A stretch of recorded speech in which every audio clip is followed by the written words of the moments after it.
You're listening to the Low Pressure Podcast, the podcast for skiers. Presented by CMH Heli-Skiing and Fat Tire Amber Ale.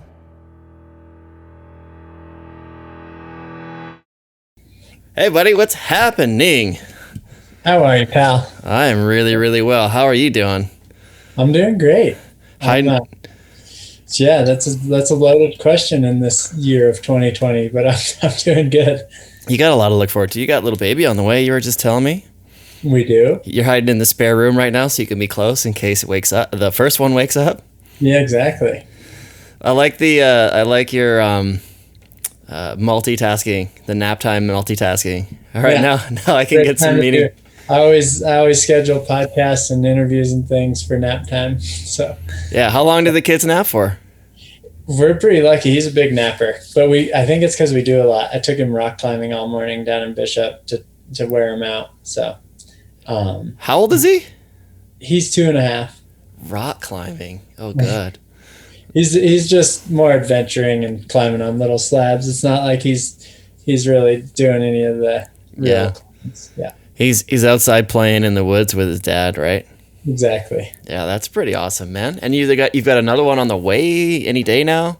We do. We have some slight complications with the pregnancy. The baby's fine, which is great, but we have to move to Southern California to be closer to a trauma unit in case things go wrong, and they need availability of a NICU. So that's a little bit slightly stressful, but I think it'll all work out. We were expecting the new baby mid-February, but now it looks like we'll have the baby at the end of January if everything goes smoothly.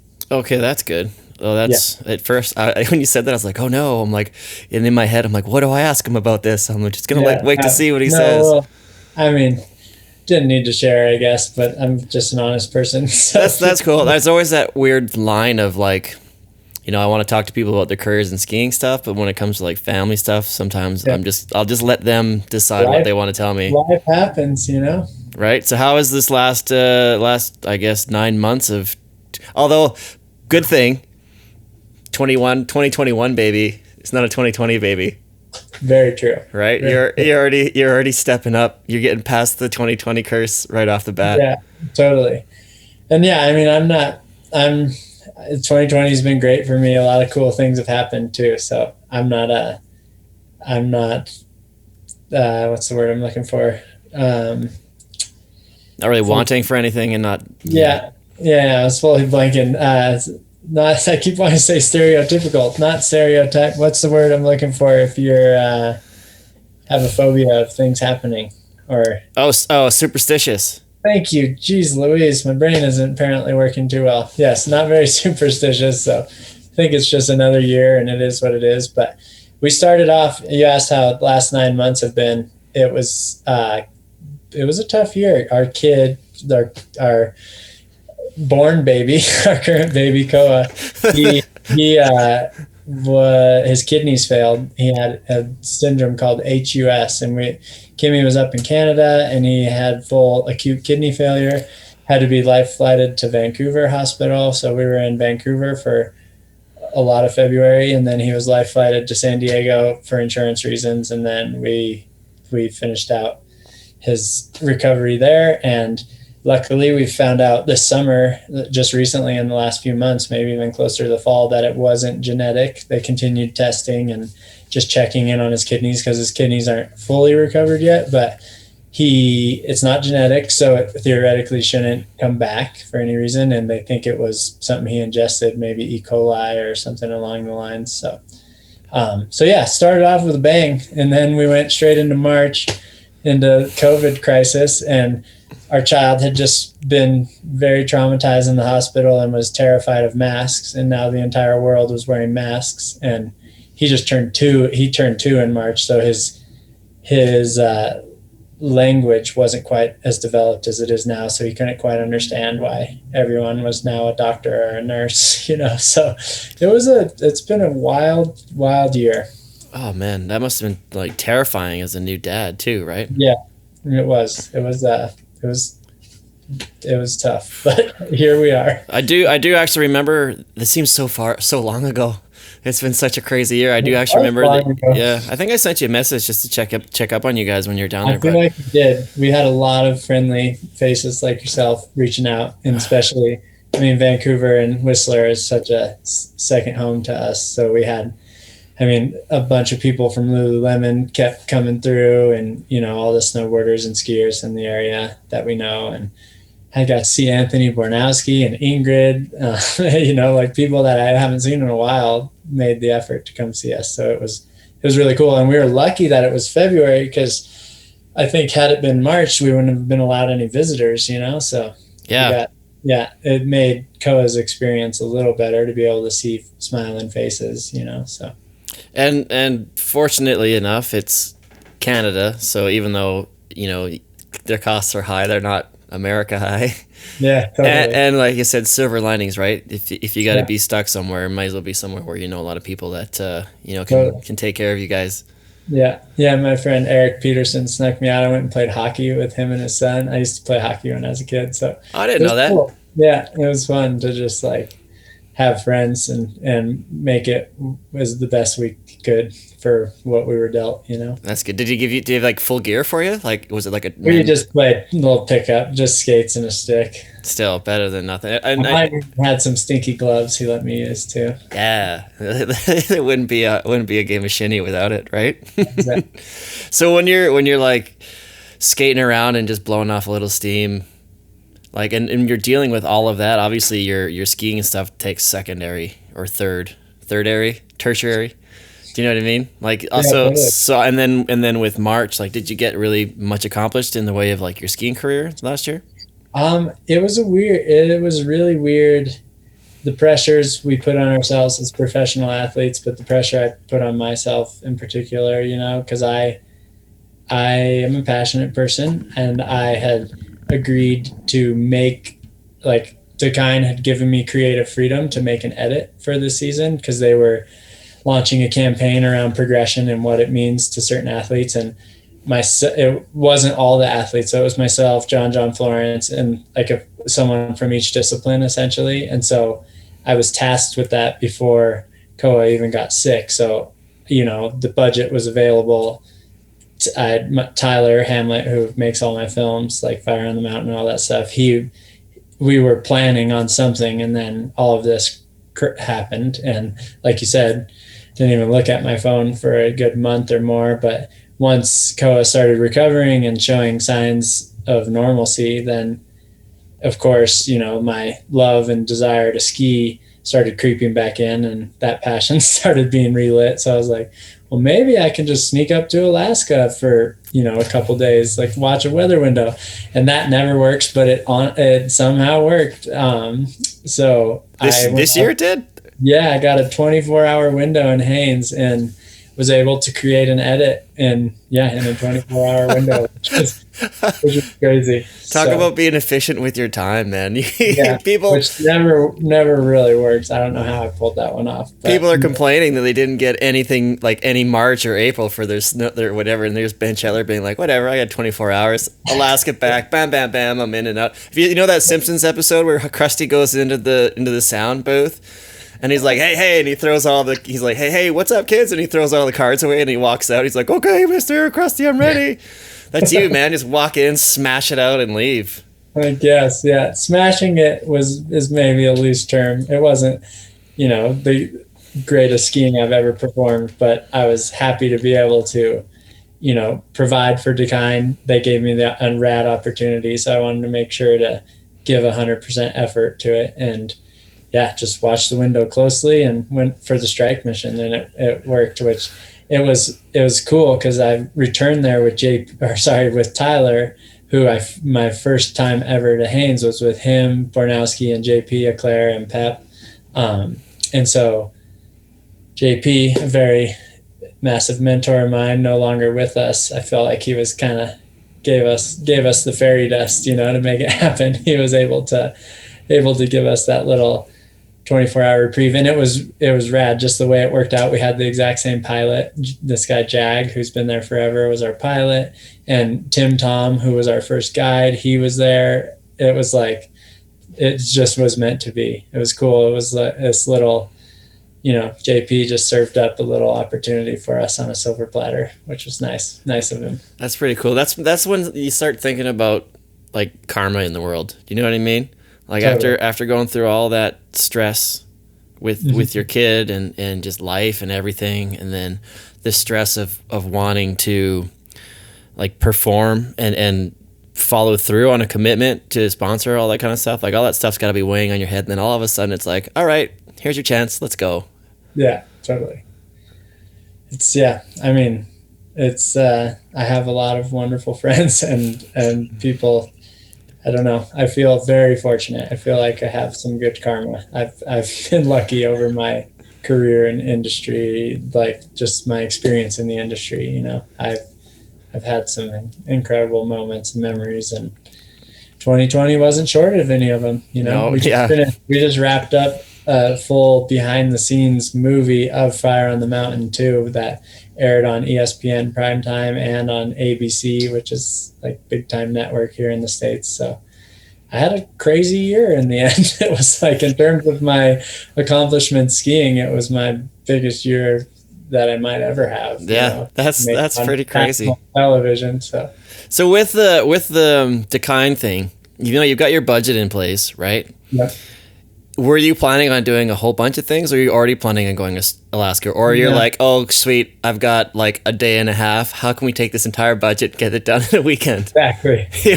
I'll put all the budget into one basket, literally a heli basket, so yeah. It was, I've given up on Alaska, and to some degree, because I haven't had like the days that everyone in the ski movies has, riding epic spine walls and all that stuff. It's been more of a struggle for me. And I just like to be more efficient and smart with the money that I'm spending, and not just throwing it out there hoping that it'll work. Like, I completely understand why people go. It's the Mecca. It's the greatest terrain you will find anywhere on the planet if you get it good, so people like Sage Cabriga and all these dudes that have filmed with TGR forever, they go every year and they wait till it's good. But I just I haven't always had the budget to do that available. And if I did get that, whatever they're spending, I would be like, well, if I spread this throughout the whole season, I'm going to get way more opportunity and experience. It might not push my skiing to the ultimate limit, but that's not really how I ski. I kind of like to play in the terrain and enjoy the whole process. So I'm just not the type of skier that cares so much to ride the craziest line I've ever ridden. So yeah, fair enough. You just make it you put your art into your skis, just like everything else, right? I wonder if like I lost track of what I was going to say, but happens to me all the time. Happens to all the time. So that's really cool. You said you've got the behind the scenes thing for Fire in the Mountain. It seems like every 6 months you've got some kind of massive project that's going on. Like you said, 2020 is your biggest year. Like, for real, I believe it. I don't know kind of where you find the time, to be honest with you. I think the last time we talked... Nap time. You got to do it all in nap time. Yeah. Kid's not done napping yet. And like, I want to touch on the Grateful Dead stuff, because you've done a lot of projects with the Grateful Dead. I think the last time I saw you in person was at your Grateful Dead party at SIA, maybe 2 years ago. Okay, yeah. At the Grateful Dead bar. Yeah. Which I was looking at, I'm like, this is too perfect. So I saw you and I was like, hey man, like, what was the deal with your Grateful Dead stuff? Did you just like do this project so you could have a party at your favorite band, a bar that's featured, that's basically a bar themed with your favorite band so you can hang out with all your friends? And you're like, yep, pretty much. Yeah, no, it was so much more complicated. I was probably I didn't have time to tell you the whole story. I don't even know. You would need a 3-hour podcast to start from the beginning to where we are today. But I'm just passionate about art and about the music and about so many layers of what this project has become. How did the whole thing come about? Like, how did the very first like conversation, email, or like that first initial beginning to like your collaboration with the Grateful Dead? How did that happen? It was Todd Jones, the founder of TGR, who has a son, Kai Jones, who is the next biggest thing that skiing's ever seen. And they were at my house. We were filming something for Atomic, and we were having some drinks, and I was kind of just strumming on the guitar. And I think there was even a vinyl record playing, and it happened to be the Grateful Dead. And I was maybe strumming some Grateful Dead tunes, and Todd's like, dude, you love the Dead? I'm obsessed. Because I know Todd and Steve from filming occasionally with them in the past, but I don't know them that well. So we kind of hit it off, and he was like, I know this guy, Brian Francis, who we're hiring to take over our apparel business at TGR. And he asked me if I knew of a ski brand that would want to do a collaboration with the Grateful Dead. And until this moment, I didn't know. And so Todd, introduced me to Brian, and then Brian and I took it and ran with it. And that was TGR's relationship to it all. Because the actual film itself was made by, I guess I produced it and raised all the funds and helped direct it. But then Tyler Hamlet from Flagship Independent, who used to work at Poor Boys, is who made the movie. And then of course Sweetgrass did all the lighting. So it was this massive collaboration of all the masterminds, so it wasn't like any one specific movie. It was everyone putting their energy into this. And then you have collabs with Dakine. Correct. Did you do an Atomic ski too? Yeah, that's what started it. So I guess I got off track there. But like you said, 3 hours we're trying to condense, right? Hey, so Brian Francis and I hit it off. Now we're, I'd say, extremely close friends. He was like, hey, the Grateful Dead wants a ski to collaborate with. They've had wild success with Burton. I think they've done 5 models. And Todd said, you could maybe talk to Atomic. I was like, screw it. If Atomic doesn't want to do it, I don't care. I want to do it because I'm a huge fan of the music. And I have a way with words with Atomic that I guess I was able to convince everyone there. Because when you're going back to Austria to convince them about the Grateful Dead, the Dead weren't what they are in America, right? That's when you look at them and you say, hey, see all those like last 5 years of skis on the wall there that have my name on them? Yeah. How many of those have you sold in the last? Yeah. You're like, we're gonna do a Grateful Dead ski, and they're like, yeah. Yeah. No, luckily they are massive supporters of mine, and Atomic is fantastic to work with. That's awesome. They were into it. I sent the ski off to the Dead team for approval, and David Lemieux, who is the band's legacy manager and official archivist, he lives in your lovely country, Canada. He lives over on Vancouver Island, but he loved the skis so much that it strung a personal chord there. And then the president of Rhino Records, Mark Pincus, was involved. They're all involved in approving the graphics and stuff. And I was so passionate about it, I started talking to these guys directly. So I just kind of took the reins. I was like, screw just doing a ski. Like, if I'm going to do a ski, I should make an edit with Grateful Dead music on the ski. Scrooge is doing an edit. Tyler, why don't we make a whole movie? And it just like snowballed. And then, holy crap, we made a movie. We need a vinyl record with the soundtrack. And if we're going to do that, we have all this amazing photography from Aaron Blatt and Peter Morning. Like, let's do a coffee table book. And so I get a little too excited, and I make a lot of work for myself. But yeah, it was multiple product collaborations. Like you said, it started with Atomic, then Dakine, then TGR had their apparel line that Brian was being hired to run. And so they had some shirts and hats and whatever. So I was providing the artwork that I was putting on the pro model products. And then actually that piece behind me, that was the original 120 piece right there. And then, yeah, of course, here we are, Smartwool. I wore my Smartwool underlayer today. I have a couple socks, and yeah, that's the next stage, right? Is it like stage 4 or 5 or 6 of the? It's only been a couple of years, and it feels like 10 stages, but there's so many more stages. There's the whole surf world, because Rob Machado and I are extremely close friends, and rope him into as many projects as I can. And so Rob was the first person I called, and I was like, hey, I want to make a movie. Let's make it ski and surf. And I want to do some crazy stuff at night. And he was like, I'm in. So, yeah, sweet. So then that happened. And then I handpicked the snowboarders and the skiers that are, represent the music, represent style, represent all the things I care about. And, I wanted to make sure that women were represented as equally as possible. So grabbed Michelle Parker, who I love dearly, and we try to jam together, and have been friends for a long time. And then obviously my wife was a snowboarder. So it was, it was all my favorite things just collided into one super project. That's pretty amazing that you get to take all of your passions, everything from your family to your art to your job to your vision, like everything. It's like the dream project. I'm not surprised that you've kept it rolling, right? Because it's like everything that you love. So you mentioned Smartwool. That's the new one. So you're gonna have like socks and like a line of shirts. I see. Yeah, it's an underlayer, so skiing underlayer, and then a ski sock and a street sock. So sweet. What's next? Product. What's next on the list? Like Grateful Dead traffic barriers, or like Grateful Dead ice cream scoops.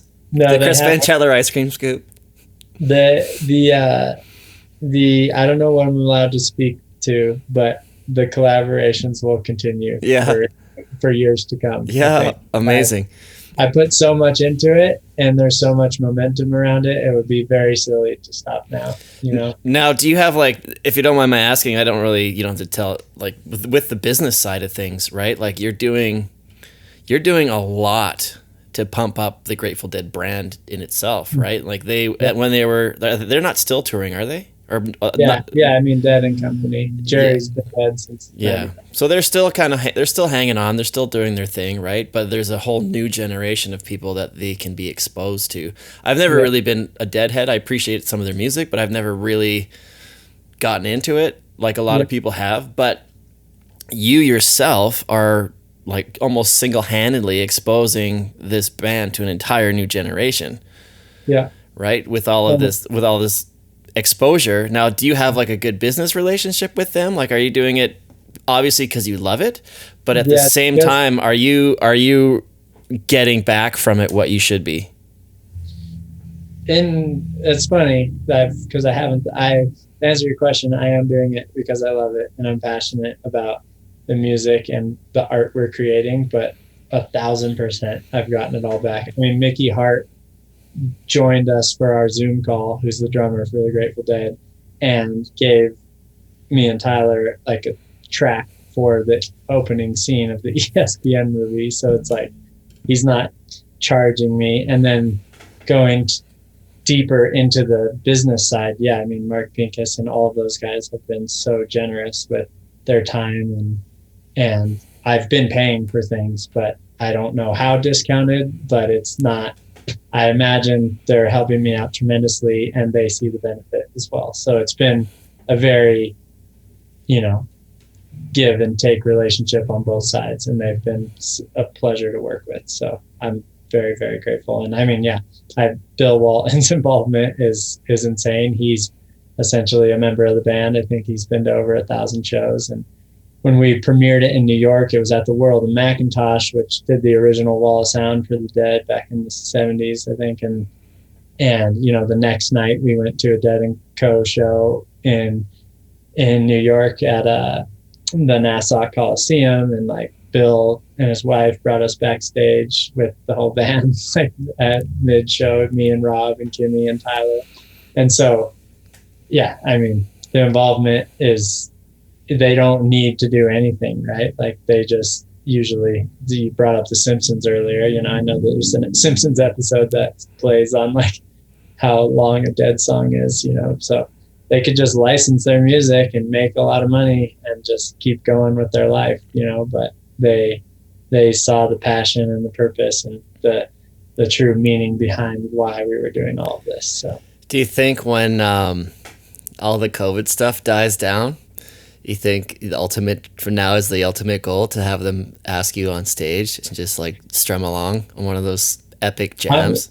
I'm not talented enough to keep up with them, but whatever, man. There's like how many people on stage during one of those jams? You could just sit off to the side of the stage and just riff, like hit the volume all the way down, unplug my guitar. Not even unplug, just riff the same riff over and over and just noodle along, just kind of in the background, man. You never know. Rob and I went to Cancun, Mexico, and had like full backstage passes or whatever. But it was rad because they do a 4-day festival called Playing in the Sand, and because they have a song called Playing in the Band. And yeah, they showed the film at like set break, and it was part of the whole weekend. Oh wow! It's I mean there's been so many layers. Like I said, I can't even keep track at this point, but it's been a very, very special project, and it didn't come easy. I put so much time and energy, and like you said, I don't know where I have to find the time either. I'm not making my life any easier, and it's not I'm in no way doing it for a financial gain, like I don't think it would be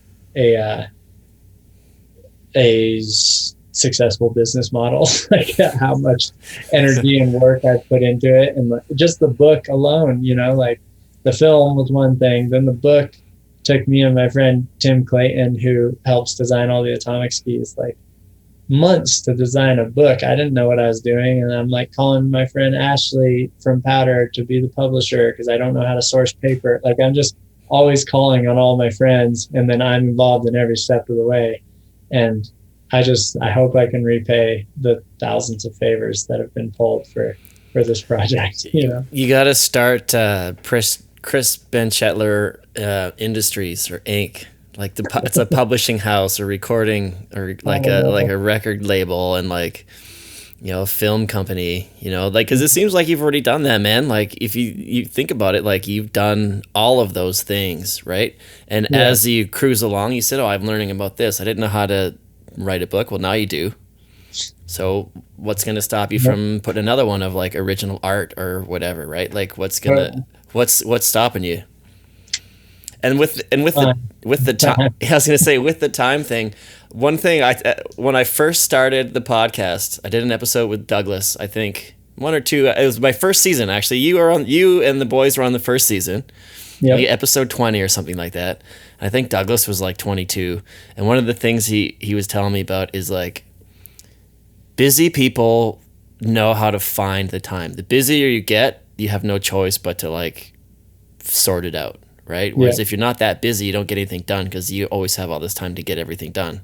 But you don't because you're like, oh, I got time to do this, and you end up not doing it. But when you have no time to waste, right? Like it's nap time right now, like for real. Like I'm gonna get this. Great words of wisdom, Mike Douglas. Thank you. If you see this podcast, appreciate. I'm gonna remember that. That is, that's very true. You don't have another option. And I was groomed by young Eric Pollard. Like watching him from the peripheral, like how much energy and effort he put into Nimbus. Like, of course, I offered my ideas and my physical time, but once it came down to editing and creating the actual films themselves, like he was solo. What's the deal with that? You guys have all kind of branched out on your own paths, little Nimbus style. Like you see, there's all three of your dads, right?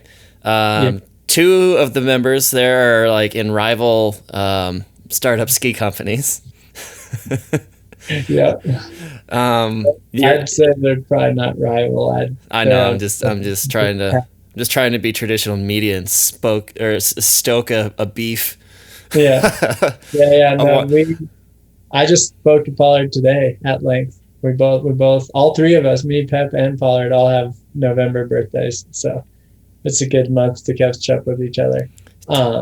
And yeah, I mean, he has accomplished a lot, and he was the father before the rest of us, and everyone followed suit, and I was last. And so that's why I went my separate ways, because they're having kids. Once kid 2 comes, which I'm not even aware of, it seemed like traveling to film ski movies just wasn't a thing, and so I will soon learn that. But I also I've learned to navigate projects close to home too. I mean, Fire on the Mountain was in my backyard. Mammoth Mountain made that all possible because of the relationships I've built over the years. So, and then with Chasing Adventure, my project before that, it was, I drove up to Canada, but it was living out of a van and just staying on the West Coast. So I think I'm finding how to make things a little easier on myself, but I won't truly know till I have another child. But that was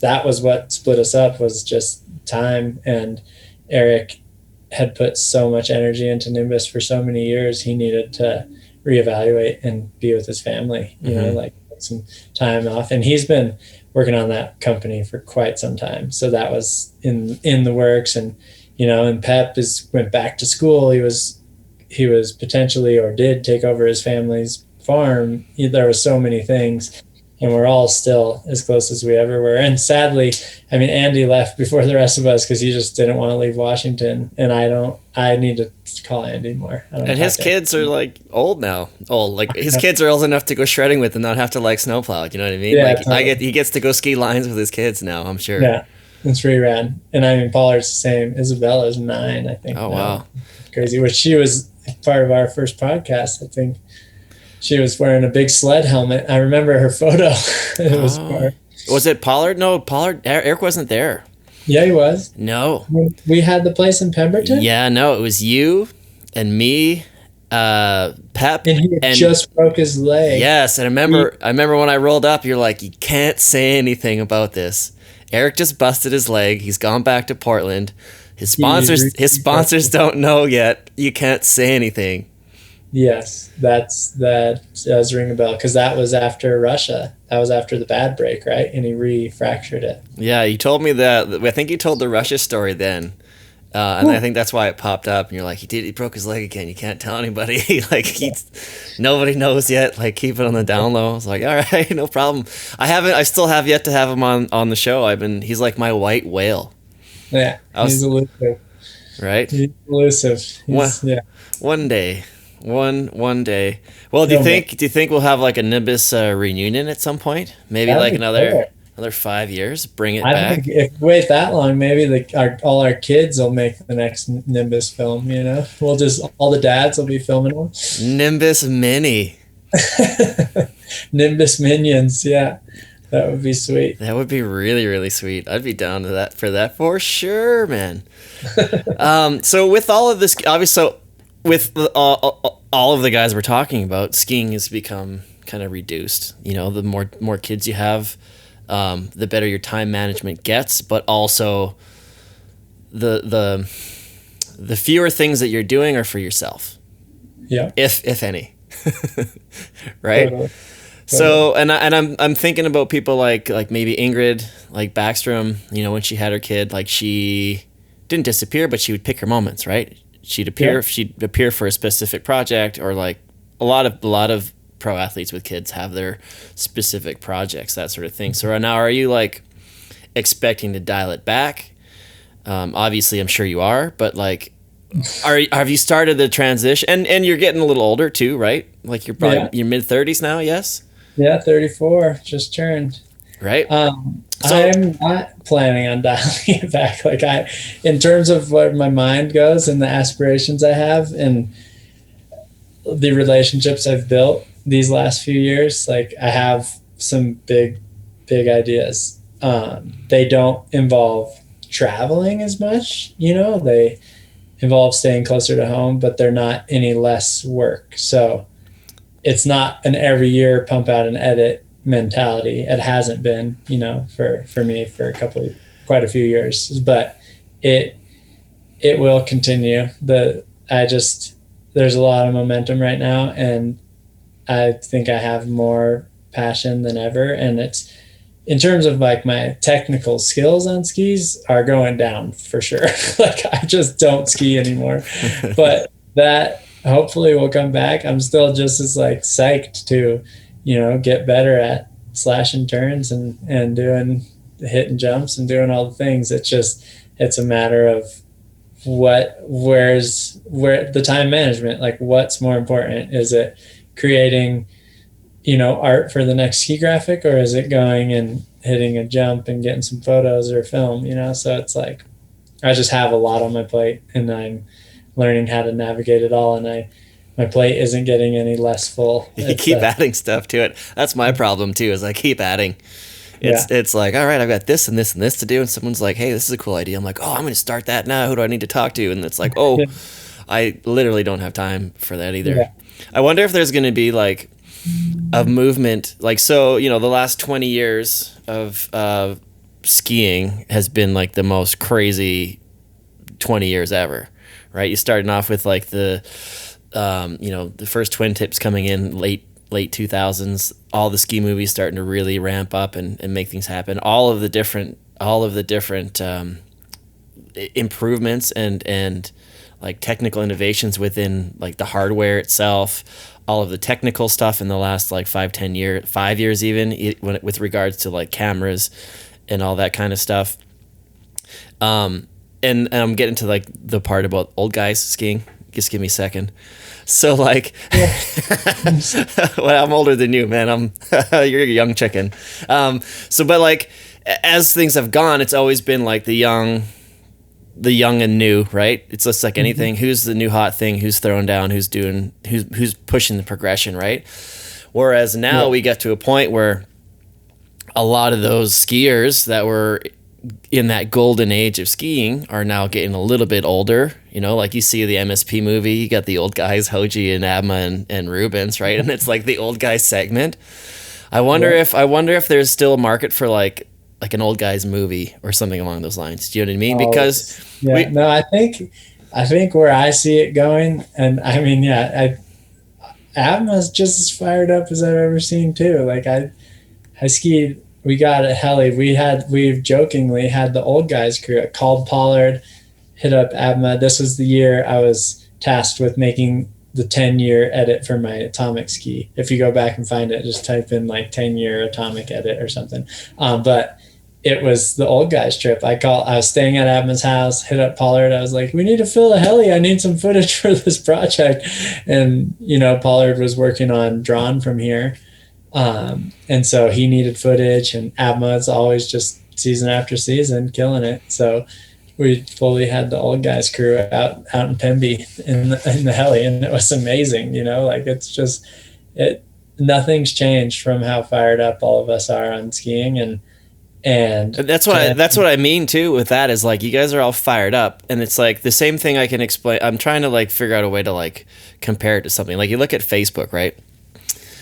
Young kids now don't use Facebook. They're like, what do you use Facebook for? Facebook now is for like 30, 35 plus. For like, it's an older generation, right? So I'm wondering if there's going to be like a ski movie niche that people are going to be more interested in, like. That was Nimbus, pal. We were always the old guys not doing much.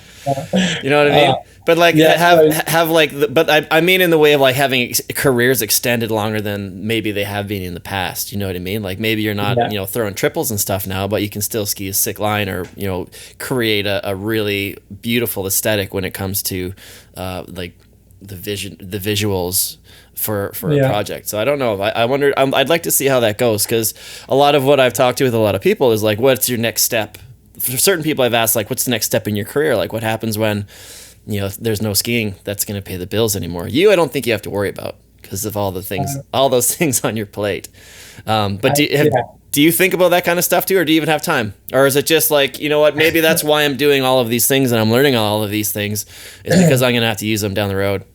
I don't consciously think of it, but I think subconsciously you evaluate. I mean, just being self-aware, you're like, how's my body feeling? How long do I want to do this? Like, what are all the things? But if the passion and love is still there, like you look at certain photographers, like I work with Christian Pondella all the time. I don't even know how old he is. He's got to be in his 50s or young 50s, old 40s. And he beats me up to the top of the mountain every time. It's like, I just think if you love something, it's not going to go anywhere. And I look at, I'm very close, like I said, with Rob Machado. And if you have time too, you should watch, it's an HBO documentary called Momentum Generation.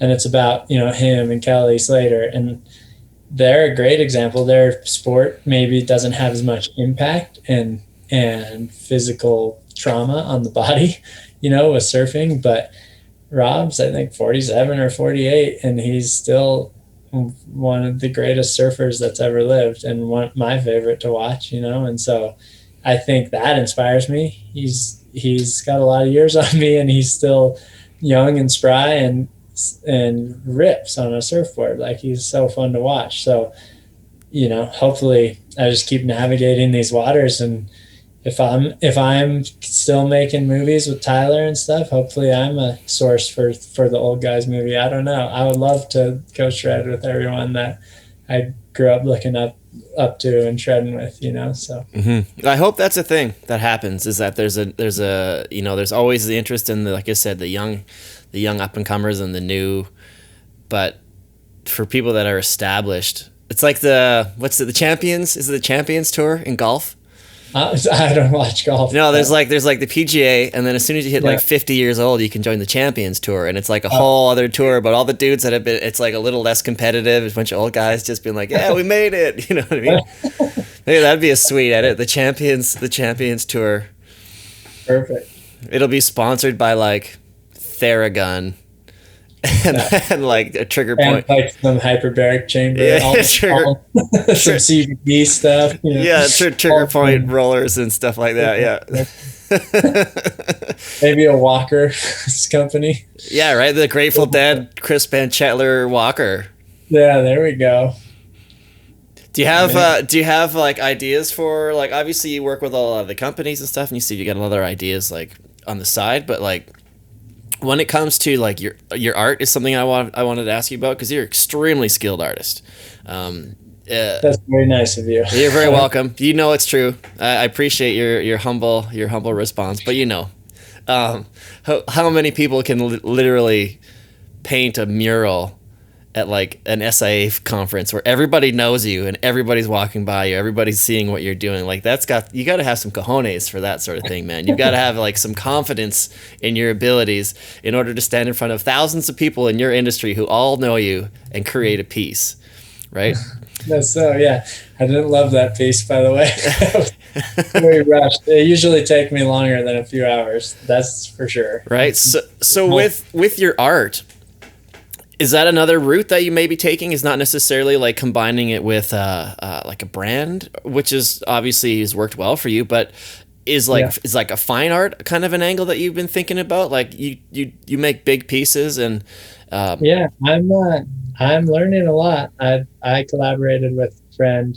Obviously, I collaborate with Skywalker all the time, who does large scale murals, and he's taught me a lot on the big scale with spray cans and stuff. And then another friend that I did this Grateful Dead stuff with was Todd DeCercio, he's a fine artist living in New York, and he's navigated.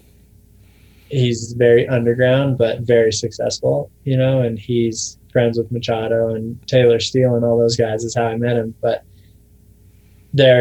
I loved working with him, and we talk all the time about doing more together. And so to answer your question, the art will continue. And right now I have to focus on creating art for product, because I have so many products at this point between Atomic and Dakine and Dragon and Smartwool and even Cliff Bar. Everyone's like starting to understand putting art on items is pretty cool, so it's like the amount of offers I get, I'm so grateful for. But I had to start like just asking myself, like, what is this doing for me? What does it represent with my art? Like, it's just like I've tried to help everyone out there. There's been a lot of persistent products out there that hit me up on Instagram a lot, like, we want to use your art. And I'm so honored, but at some point I have to like really sift through, because I have a close friend at Liquid Force, and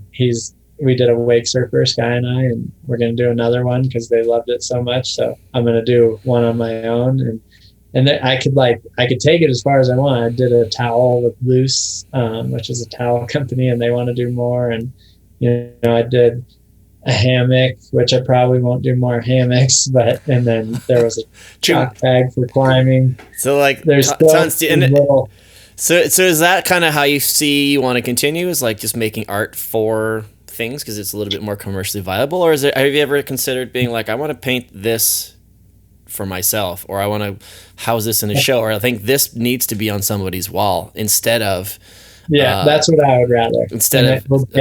It'll get there eventually, but this is all part of my journey, and I think it helps elevate my art, right?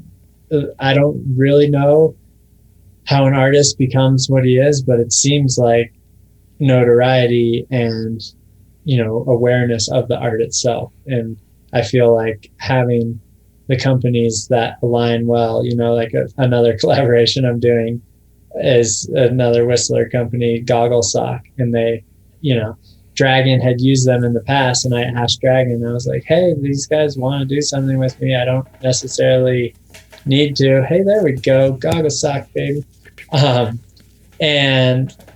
And they were like, do it. They're a rad company. And so I talked to Josh over there, and he told me that, 100% made from plastic bottles and all the good things that I care about. So I'm like, okay, I'm in. And then you just held up a POW Goggle Sock, funny enough, because I Protect Our Winters asked me for art a lot, which I'm honored and I'm happy to. And that's a nonprofit, so I'm giving art. And then June Shine, I'm a part owner in, which is a hard kombucha brand. Oh, is that's you part owner in that?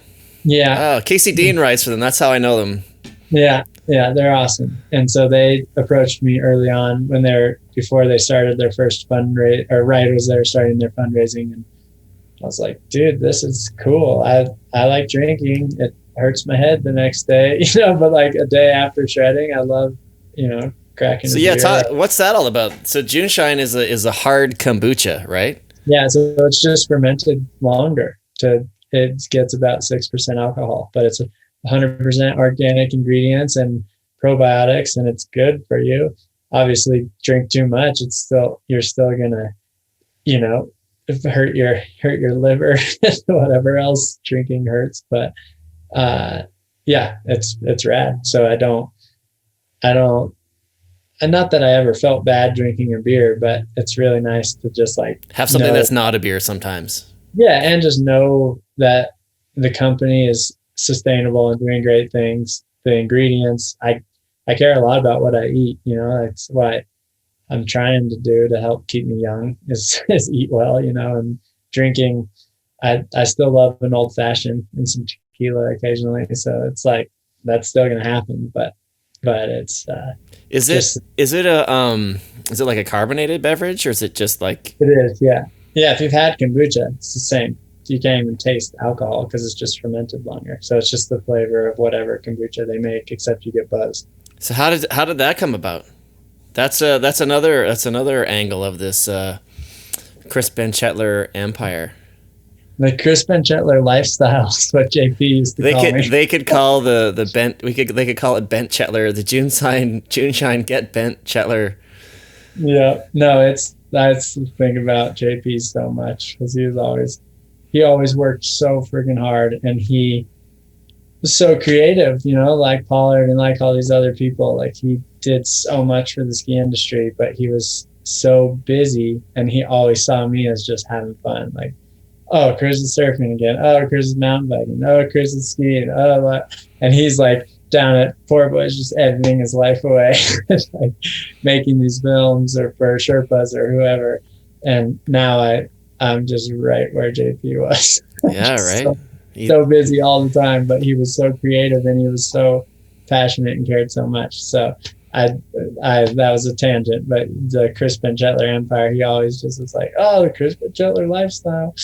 He would always just give me shit. But so kombucha, you want to know like how did that come about? Like you're part owner of a hard kombucha company. It was pretty cool.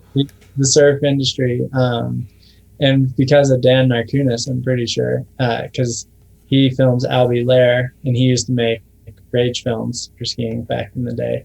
And so I know Dan, and Dan was living on Maui. Company was started out of Maui. It was some of Albie's buddies. Albie's an investor too. He's one of the surfers. But this kid Forrest, knew Dan, was shooting water angles for Albie and them, and they wanted a skier and a snowboarder and a surfer and a skater and all the things. And Dan was like, as investors or as like yeah, visual partners, like co-owner ambassadors or whatever. So they're kind of looking ahead, being like, all right, we're going to get these guys an opportunity to be part of this company, but we're going to leverage their following to build this quicker. Exactly. Like their marketing plan was pure genius because they're growing at a very rapid rate. But yeah, have us invest in the company and utilize us and our image and our talents to legitimize that company and push it out, so it worked.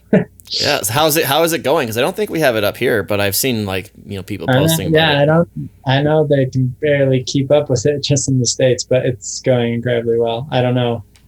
I don't look into Google invest non-public companies and stuff, but you could probably look it up. But they're evaluated at quite a lot from where they started. So.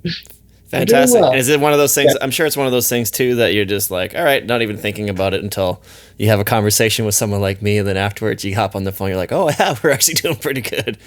Yeah. No, totally. No, I don't think about it because I didn't do it as I'm gonna get rich. Like I was like, wow, these people care. What we're putting in our bodies. They're young kids. Like the founders are younger than me. And they're freaking straight out of college, and they're like, hey, we're get drunk every night and we feel like shit the next day. So, but we eat organic and eat all healthy. So why don't we drink like that? And I was like, and when he was telling me on the phone, I was like, you're pure genius. I feel the same way, So, so I was like, a no brainer, I'm in, and it worked out. So are you like, you'll be one of those guys that goes to the bar and be like, excuse me, do you have hard kombucha? I live in California. It's very easy to find hard kombucha. June shine. That's the first thing they offer you. Hard kombucha, beer, wine. Yeah, totally. Nah, still, like I said, I still go to a whiskey distillery, get an old fashioned. There you go. It's amazing. Even Rob Machado and that artist Todd DeCercio and Taylor and those guys started a tequila company, and it's 100% organic tequila, and it's epic. That's my tequila of choice. It's called Salento. So I think companies are figuring it out and understanding that people care what they put in their body. So It's rad. You think about it, it's like how, GMO corn and wheat and all these things, it's gets thrown, if you care about that eating, gets thrown out the window the minute you want to just have a beer or a whiskey or something. You're like, oh yeah, who gives a shit? Pump the crap in there. I don't care, so. Yeah, that's a good point. It's a good point because people just think of when you're drinking, it's just the alcohol that's messing you up. But no, there's so much. There's a lot of stuff in there. Yeah, right. Are you a vegetarian? I'm not. I have been at one point in my life. Tried it all. I think when we were there, was Kimmy recovering from her knee? She made us dinner. While we were recording the podcast, and I think it was a little. I feel like we were eating vegan when we were. Might have been a little vegan stir fry or something. She was making. Yeah. She might have been making. Because when she did her ACL, MCL, PCL, and pelvis all in one crash. Ugh. I know, she's champion, and we tried vegan for a bit, and she was. I think it was that trip. She was bruising super bad when she would eat crap, when she would fall, and so. She started implementing, just trying to listen to her body and implement more iron. Yeah. Not just in leafy greens, but. Mm-hmm. And I agree with that too. I know, I'll try and have a vegetarian meal a couple nights a week, or just be aware of it. I'm not going to go overboard, but like you said, I think listening to your body is very important. Just as important as listening to your conscience. Yeah. Life needs moderation, and especially with kids, I'm like. Dude, you just need to eat. It's you're growing your brain, you're growing all these things, and so whatever he's eating, I'm eating the leftovers a lot, and that we just want him to eat good, wholesome foods, So have you ever? I was gonna ask you, just based on the last comment, have you ever just broken down and be like, "We're going to McDonald's for breakfast"? Oh, no. I haven't even eaten In-N-Out in over a decade, I loved In-N-Out. But I haven't eaten fast food in a very long time. I don't have any desire for it. It's impressive. I've had friends that were vegetarians and they're super whatever. And then I'm like, what are you doing? Like, we're going to McDonald's for breakfast. And I'm like, what? Why? I'm like, have kids and you'll understand. I was like, all right, yeah, cool. Yeah, maybe one day when a friend takes them there or something. Yeah. But luckily, I mean, McDonald's closed down in Mammoth. We don't even have a McDonald's anymore, which is epic. It's a Starbucks now. I don't know if that's any better. We have like lateral move. Starbucks, yeah. But at least they like claim free range chicken free range eggs in their little breakfast burrito and stuff. Who knows? And I'm sure fast food. I haven't even been to a McDonald's, but I'm sure they're trying. I mean, because I've eaten the Beyond Meat and stuff, and they're all doing that now. But it's so full of preservatives and sodium, and like it's like vegetarian food, but it's ultra processed vegetarian food. Just like McDonald's burger is like a super processed burger. The Beyond Meat burger is a super processed vegetarian burger. Yeah. So it's still fast food, but people are like, oh, it's a vegetarian meal. Let me eat this. And like, I have had like vegetarian friends who like just can't lose weight. They're like, why am I gaining weight? It's because you eat bread and you eat a shit ton of sodium in the crap that you eat. Do you know what I mean? And like butter. Bread. Whew, we're going to be, if Kimmy ever stops, she's made sourdough for years. Like on clockwork every few days. I eat so much bread. Well, it's better though, because sourdough doesn't have sugar in it, right? Yeah, totally. Versus like any loaf you buy off the shelf is like a cup of sugar in it. Yeah. Versus the sourdough. I tried the sourdough at the beginning of the lockdown. Like everyone. Yeah, full on bought into the sourdough trend. I think pretty much half of Mammoth got a starter from Kimmy in some roundabout way when that all went down. No way. Yeah. I did it twice and realized, oh my God, this is a lot more work than I want it to be. It's insane. It's like having a child. And she's like, if she travels, it's like, oh, I need a feed starter. I'm like, I can't do it. This is like a science experiment. We got to call a friend over here or something. It's like a full day. You got to like go and like tend to it like every couple hours. I guess it is like, that's maybe a good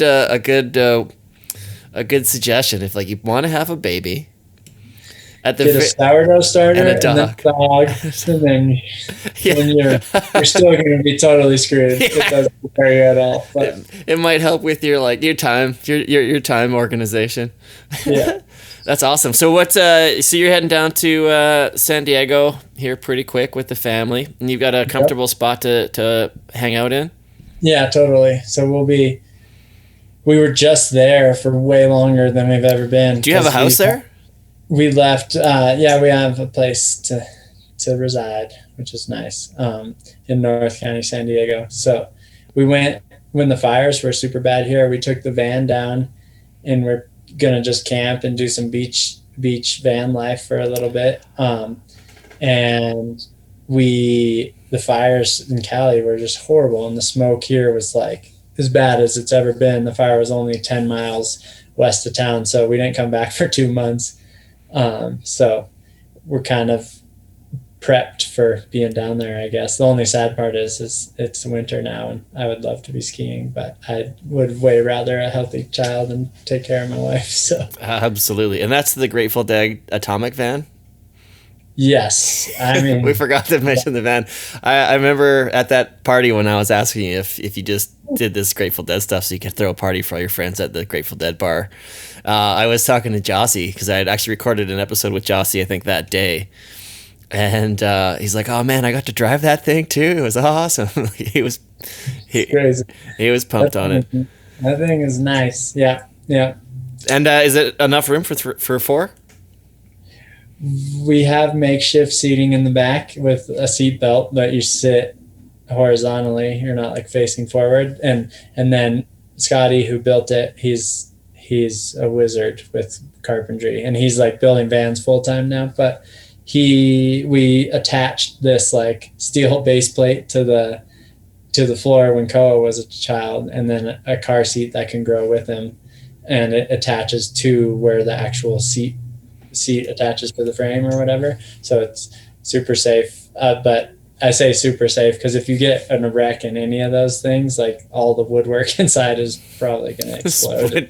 Jesus. Yeah, it's not pretty. So I just try to drive it mellow and, know that there's precious cargo. Yeah, use it as a place to park and base camp, man. Well, thanks for coming on the show, man. I appreciate you taking the time. Baby didn't wake up. No, we're successful. That was great. Give him a high. Now I gotta go do something else. I better go paint or something. Yeah, right. What are you gonna do with not being at your studio? You said you have like a little art studio down in your place there. Is that where you do all of your work, or can you just set up anywhere? I do. Yeah, I mean, I need to do art while we're in San Diego, so I will bring a lot of my supplies, or all my supplies, but I have a storage unit. It's pretty, I call it an art studio, but it's like a loft in a garage storage unit.